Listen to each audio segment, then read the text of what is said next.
आज उच्च पदस्थ व्यक्तिहरूको सुविधाका लागि विशिष्ट व्यक्तित्वहरूको विलासिता जनतालाई स्वास्थ्य विरुद्धको 1 रुपियाँ संकलन अभियानका सम्पूर्ण टिम, यस कार्यक्रममा आउनुभएका सम्पूर्ण सचेत नागरिक, खास गरी हामीले आज कोलपुरबाट एउटा चाहिँ अभियान सुरु गरेका छौँ।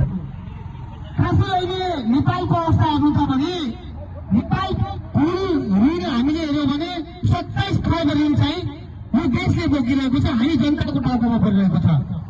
यो ऋण हुँदाहुँदै पनि हाम्रा खास गरी राजनेताहरूले आफ्नो सेवा र सुविधाको लागि, आफूलाई पेन्सन हुनको लागि, बुढेसकालमा उनीहरूलाई पेन्सन गर्नको लागि एउटा विधेयक पास गर्दैछन्, एउटा कानून निर्माण गर्दैछन्। अघि पनि हामीले भन्यौँ यो सुरुमा बाबुराम भट्टराई, प्रधानमन्त्री बाबुराम भट्टराईको बेलाबाट ल्याएको, त्यसपछि सुशील कोइरालामा पनि आयो।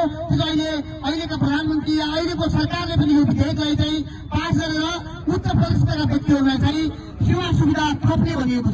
विदेशको अन्य देशमा मुलुकमा हेर्नुहुन्छ भने एउटा कुनै पनि व्यक्ति पदमा रहँदासम्म सेवा सुविधामा बस्छ र पदभन्दा बाहिर गइसकेपछि सामान्य समान अन्य नागरिक सरहका हुने व्यवस्था रहेको छ।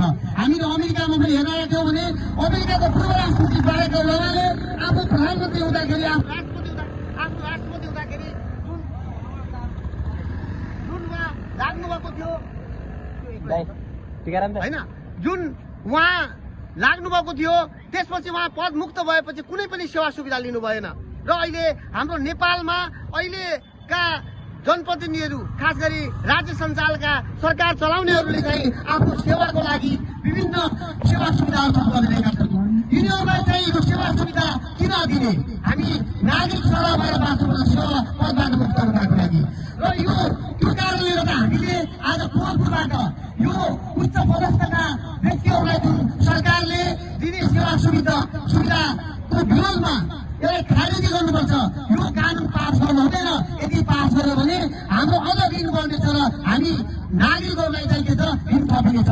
हामीले अहिले प्रत्येक व्यक्तिको नाममा कति धेरै ऋण तिर्नु परेको छ। त्यसैले गर्दा आज हामी सचेत नागरिकले यो आवाज उठाएनौँ भने राज्य सञ्चालकहरूले, खास गरी राज्य बसेकाहरूले चाहिँ यस्ता विधेयकहरू अरू पास गर्दै जानेछन्। त्यसैले गर्दा मैले तपाईँहरूलाई सम्पूर्ण कोलपुरमा रहेका आमा बुढाका दाजुभाइ दिदीबहिनीहरू र कोलपुरमा रहेका यहाँका नागरिकहरू, अहिले तपाईँहरूलाई राज लागिरहेको मलाई चार्जको बिचमा आउँदा मलाई मेरो पार्टीले तपाईँ सन्देश कार्यालय गर्ने हो कि मेरो पार्टीले चाहिँ मलाई चाहिँ केही सन्देश खारेज गर्ने हो कि भन्ने तपाईँलाई राजिरहेको होला।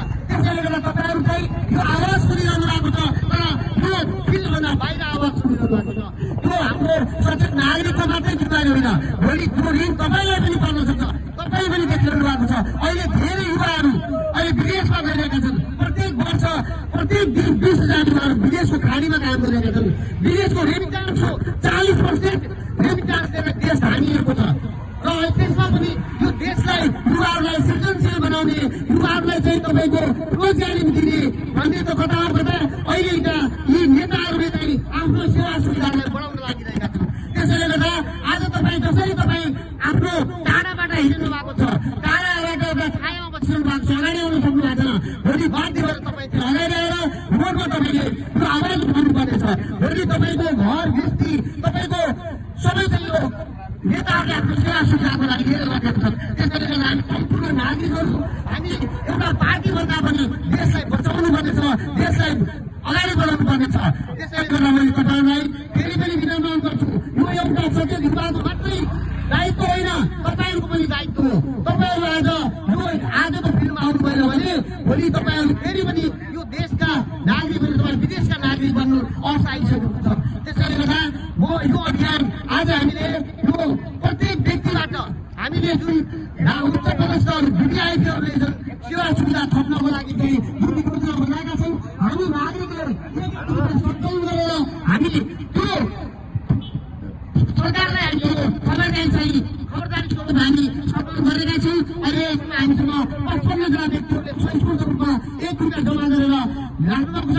भोलि हामी बिहान 10 बजे इलाका प्रशासन कार्यालय मार्फत हामी प्रधानमन्त्री कार्यालयमा हामी पठाउनेछौँ र यो एउटा खबरदारी हुनेछ र देशमा एउटा झिल्को पनि हुनेछ र सम्पूर्ण नागरिकहरू त्यसमा लाग्नको लागि अनुरोध गर्दै यो कार्यक्रम आयोजना गर्नको लागि जुन सहयोग गर्ने साथीहरू यसरी सम्पूर्ण यस अभियानमा लाग्नुभएका सचेत युवाहरू सबैलाई म धन्यवाद दिँदै यो सचेत युवा कोलको भन्ने एउटा हाम्रो फेसबुक पेज छ त्यो पेजमा जोडिनुहोस् र सबैले चाहिँ यसलाई फलो गर्नुहोस् र देशमा हुने कुनै पनि खबरदारीलाई चाहिँ खबरदारी गर्नुहोस् आफ्नो क्षेत्रमा गर्नुहोस् त्यसैले यो भयो भने मात्रै हाम्रो देश बच्छ राष्ट्र बच्छ र त भोलि हामी नेपाल भन्न पाउँदैनौँ भनेर राख्दै यो कार्यक्रम आयोजन सबैलाई धन्यवाद दिँदै म यो औपचारिक कार्यक्रम समापन भएको जानकारी दिन्छु। धन्यवाद।